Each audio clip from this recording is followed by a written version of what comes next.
I want to teach him to do all those things, but if I can't teach him any of that, if I can only teach him one thing, this is what I want to teach him. I want to teach him to learn to use the word surreal only to describe things that are actually surreal. That is my major bugbear with the English language. Are you on board with me, ma'am, a fellow pedant down the front? Surrealism is like Salvador Dali pieces of art. It's like a melting watch hanging over a tree branch that looks like a skeletal fist. It messes with your head, so that when you look at it, you walk back out in the real world, you look at everything differently because your sense of reality has just been altered. That is surreal. It's not standing at a pub at 2 in the morning and some buffhead comes back from the bar and goes, oh, you wouldn't believe it. Just went out there to get a beer. There's one already waiting for me. So surreal.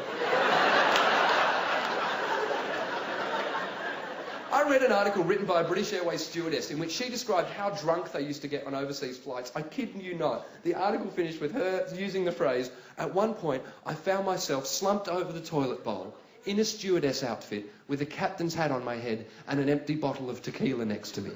And I thought, my God, this is so surreal. No, it's not. That's just not classy. If there'd been a hippopotamus there cooking toast, that would have been surreal. Spreading on marmalade going, my God, how much have you had to drink? And the toilet's going, 7 vodkas. There's a kitchen design store outside of Galway in Ireland called Surreal Kitchens. Now, I'm assuming they don't make truly surreal kitchens. Oh, my God, I wish they did. Because that's a conversation I want to hear in an Irish pub.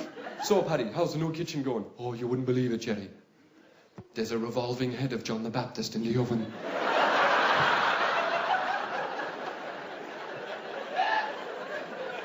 Right, I'm going to finish up this part of the show with a dead set true story that happened to me in the Edinburgh Festival about 3 years ago. I was playing a venue called the Assembly Rooms, which is quite a large building, has a 700-seat theatre in it, and then like a 400-seater and a 200 and a 100, and it's like a 50-seat theatre. And vaguely famous people were walking past me on a daily basis. Christian Slater would walk past. Mackenzie Crook, who plays Gareth in The Office, would just walk past. You know, there's a guy from The Office.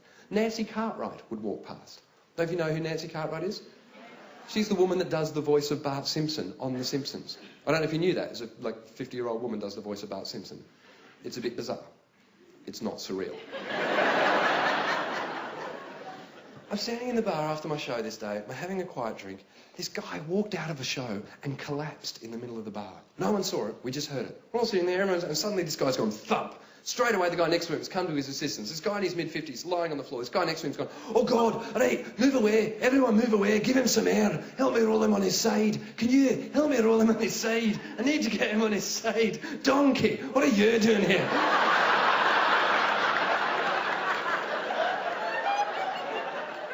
I clearly have one Scottish accent in me. And it sounds like Shrek shagging Billy Connolly. Hello, donkey, hooray!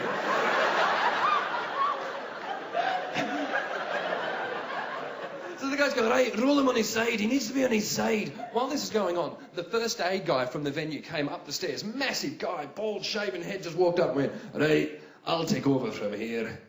I'm first aid. And the guy looked up and went, oh, aye, but I'm a doctor.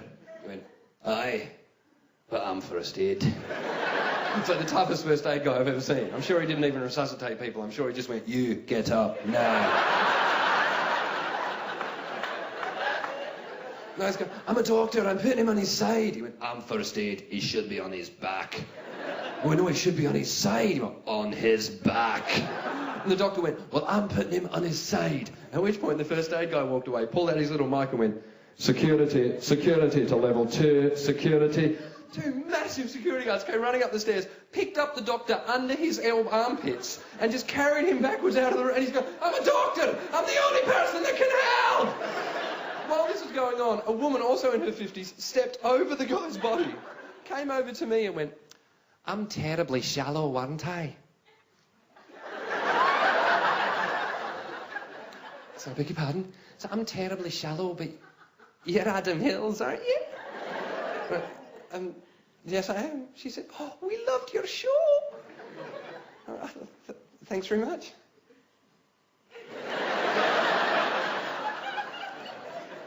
So I'm sorry, I don't mean to be freaked out, but there's a guy here on the floor and I'm a little bit worried about him.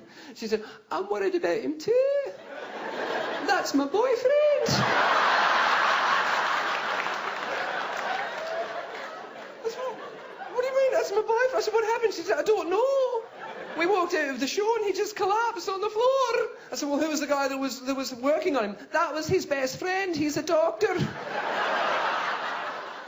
Well, where did they take him? I don't know. I said, are you all right? She said, I don't think so. I said, is there anything I can do? She said, can I get a wee autograph? So I started to sign an autograph. While I'm doing this American woman has walked in and decided to help. Because that's what American people do. You can make fun of them all you want, but they will help out in a crisis. Every other national English people are going, oh my God, Marjorie's a man on the floor. Let's keep walking. Sorry.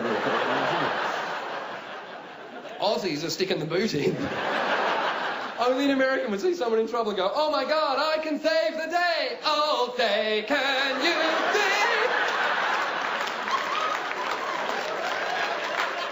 For the lands of the free. I'm almost finished.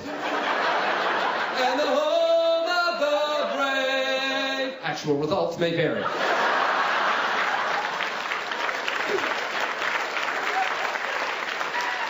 Now, I didn't see what was going on because I was signing an autograph, but here's what I heard. I heard the woman say this. What's his name? Ewan? His name is Ewan? Ewan? Come away from the light.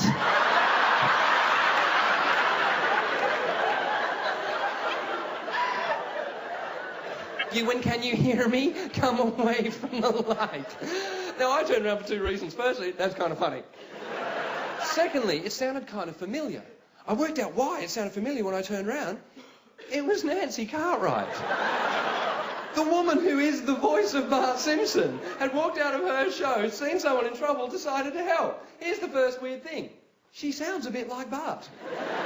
That's what made me turn. Here's the second weird thing. She looked up at the first aid guy and went, you know what, he's not responding because he doesn't know my voice.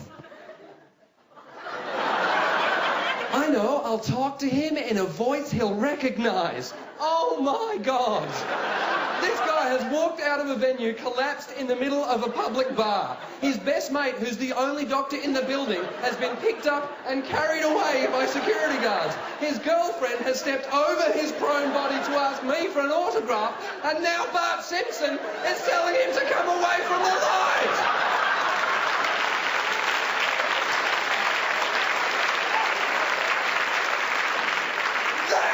Is surreal!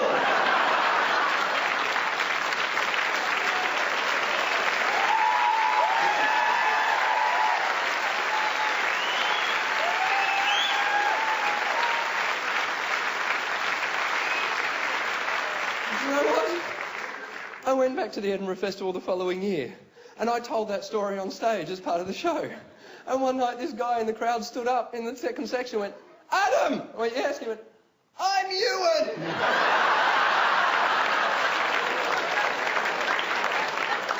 He said, are you okay? I said, I'm alright, I just fainted. And then he pointed to the woman next to him and said, and this is my new girlfriend.